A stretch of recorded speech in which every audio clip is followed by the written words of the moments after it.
یہ وہ سپاہی ہے جو جنگ ختم ہونے کے بعد اکیلے 29 سال تک کسی ملک سے لڑتا رہا، کیونکہ اسے پتہ ہی نہیں تھا کہ جنگ ختم ہو چکی ہے۔ جاپان کی حکومت نے اسے مردہ قرار دے دیا۔ اس کے گھر پہ شوگ منایا گیا، پر اصل میں وہ زندہ تھا اور اپنی ڈیوٹی نبھا رہا تھا۔ یہ کہانی ہے ہیرو انوڈا کی۔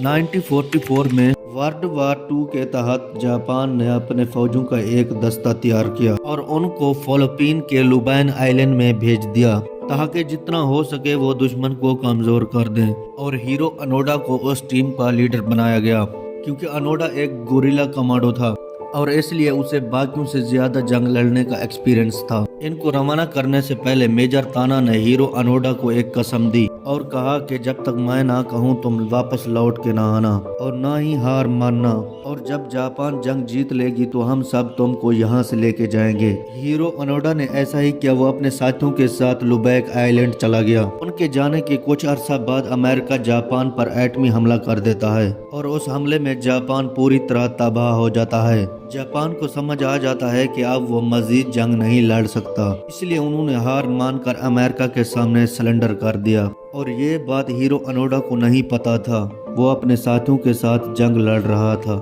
وقت گزرتا گیا، یہاں تک کہ 1 سال ہو گیا جنگ ختم ہونے میں۔ لوگ پھر سے نارمل زندگی کی طرف آ رہے تھے، لیکن ہیرو انوڈا کو ابھی بھی لگتا تھا کہ جنگ چل رہی ہے۔ اسے اچھی طرح سمجھایا گیا ہے کہ آپ نے چھپ کر دشمن پہ اچھی طرح باری ہونا ہے، اس لیے وہ چھپ کر ان کے فصلوں کو آگ لگایا کرتا تھا، ان کے لوگوں اور جانوروں کو مار دیا کرتا تھا تاکہ وہ جتنا ہو سکے کمزور پڑ جائیں۔ یہاں تک کہ وہ اپنے ساتھیوں کے ساتھ رات کے وقت فوجوں کے گاڑیوں پر بھی حملہ کیا کرتا تھا۔ آس پاس کے لوگ بہت تنگ آ چکے تھے، اس لیے انہوں نے گورنمنٹ سے شکایت کی کہ اب بھی اس جنگل میں کوئی جنگی سپاہی موجود ہیں جو ہمارے فصلوں اور ہمارے آدمیوں کو نقصان پہنچا رہے ہیں۔ گورنمنٹ نے جنگل میں آرمی بھیج کر آپریشن کیے، ان کو ڈھونڈا اور بڑے بڑے لاؤڈ سپیکر میں کہا کہ اب جنگ ختم ہو چکی ہے، تم لوگ خود کو سرنڈر کر کے اپنے ملک واپس چلے جاؤ۔ اس سے بھی کوئی فائدہ نہیں ہوا، اور اس کے بعد گورنمنٹ نے جہاز کی مدد سے جنگل میں لیٹر اور اخبار پھینکوائے جن میں جنگ ختم ہونے کا بتایا گیا تھا۔ ان اخباروں اور لیٹر کو دیکھنے کے بعد بھی ہیرو انوڈا کو لگتا تھا کہ یہ دشمن کی چال ہے ان کو جنگل سے باہر نکالنے کی۔ ان کو یقین ہی نہیں آ رہا تھا کہ جاپان جنگ ہار سکتا ہے۔ ایسا کرتے کرتے 10 سال گزر گئے۔ ہیرو انوڈا کے بھی اکثر آدمی مارے چکے تھے، کچھ بیمار ہو کے، کچھ بھوک کی وجہ سے اور کچھ دشمن کے وار کی وجہ سے مارے گئے تھے۔ اب اس کے پاس 2 اور ساتھی اس کے ساتھ زندہ رہ گئے تھے، پر اس نے ابھی بھی ہار نہیں مانی اور جنگ کو اسی طرح جاری رکھا۔ اس طرح ان کی آرمی کو مارا کرتا تھا اور ان کی فصلوں کو جلایا کرتا تھا تاکہ جتنا ہو سکے یہ کمزور پڑ جائیں۔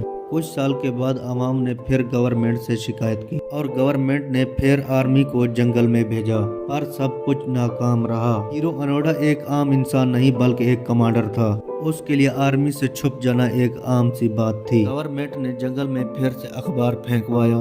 ہیرو انوڈا کو لگا کہ پھر دشمن کی کوئی چال ہے۔ ہیرو انوڈا کے 2 ساتھیوں میں سے ایک کو لگا کہ واقعی جنگ ختم ہو گئی ہوگی، کیونکہ کئی سالوں سے جنگل میں نہ گولی چلنے کی آواز آ رہی تھی اور نہ دھماکوں کی، اور شہر میں بھی امن کا ماحول تھا۔ اس لیے وہ ایک رات ہیرو انوڈا سے چھپ کر امریکن گورنمنٹ کو سرنڈر کر دیا۔ جب ہیرو انوڈا کو اپنے ساتھی کا غائب ہونے کا پتہ چلا تو وہ یہ نہیں سمجھا کہ وہ بھاگ گیا، بلکہ انہوں نے یہ سمجھا کہ دشمن نے حملہ کیا ہے۔ وہ جہاں رہتا تھا انہوں نے اپنی جگہ بھی چینج کر لی اور اپنا مشن اسی طرح جاری رکھا، یہاں تک کہ 15 سال اور گزر گئے جنگ کو، یعنی ٹوٹل 25 سال ہو گئے جنگ کو۔ دنیا ترقی کر رہی تھی اور نئے نئے ٹیکنالوجی آ رہے تھے، پر اب اس جنگ کے قصے بچے اپنی کہانیوں میں پڑھا کرتے تھے، لیکن ہیرو انوڈا اب بھی وہ جنگ لڑ رہا تھا۔ آخر امریکہ تنگ آ کر جاپان سے کہا، شاید تمہارا سپاہی ابھی بھی ہمارے علاقے میں ہے جو لگاتار ہمارے نقصانات کر رہا ہے۔ جاپان کی حکومت یہ سب سن کر حیران تھی کہ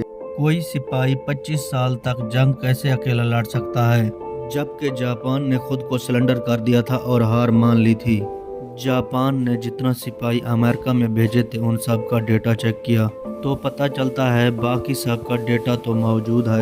کوئی زندہ واپس آیا، اگر کوئی مارا گیا تو اس کی لاش آئی، پر ایک سپاہی ایسا ہے جس کا آج تک کوئی پتہ نہیں چل سکا، اور وہ ہے ہیرو انوڈا۔ یہ خبر پورے جاپان میں آگ کی طرح پھیل گئی۔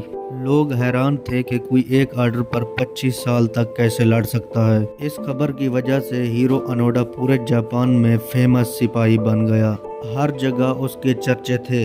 تو جاپان نے ہیرو انوڈا کو ڈھونڈنے کے لیے اپنی آرمی بھیجی۔ کئی سال تک ہیرو انوڈا کو ڈھونڈنے کے بعد اچانک ایک دن ہیرو انوڈا ان کو مل گئے۔ تو ہیرو انوڈا نے سمجھا کہ یہ دشمن کا کوئی جاسوس ہے، لیکن جاپان آرمی نے اسے پوری طرح مطمئن کیا اور اسے اپنے ملک واپس لے آئے، اور ہیرو انوڈا نے خود کو سرنڈر کر دیا۔ یہ خبر پوری دنیا کے اخباروں میں چھاپی گئی اور عوام ہزاروں کی تعداد میں ہیرو انوڈا کو دیکھنے آئی۔ پر اگر دیکھا جائے تو ہیرو انوڈا امریکہ کا ایک مجرم تھا، کیونکہ اس نے کئی بے گناہ لوگوں کو مارا تھا اور امریکی ملک کو بھی بہت نقصان پہنچایا تھا۔ اور یہی کہہ کر کے اسے پتہ نہیں تھا کہ جنگ ختم ہو گئی ہے، وہ بس اپنی ڈیوٹی نبھا رہا تھا۔